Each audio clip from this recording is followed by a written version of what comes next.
เวลาจะเปลี่ยนสีใหม่แต่บ่รู้จักเบอร์สีว่ามันเป็นเบอร์ขนาดเท่าใดให้นำสีตัวเก่าเนี่ยให้เอาตัวที่มันหักหน่อยที่สุดก็หักจากต้นส่วนโค้งของสีมาหาปลายของสีเนี่ยนี่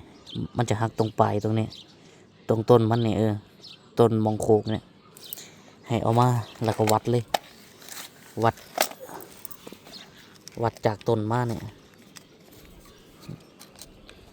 นี่อันนี้จะอยู่ที่157 มิล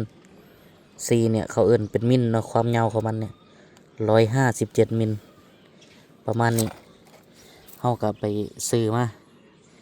ซี157 มิลแต่ว่าที่สำคัญต้องเอาตัวที่มันหักให้ยาวที่สุดบ่แม่นหักครึ่งเด้บ่แม่นหักครึ่งออกมาเนี่ยเบิ่งบ่ได้นะครับเบิ่งยากต้องเอาหักตรงส่วนโค้งของมันนี่เนาะก็จะประมาณนี้วิธีการ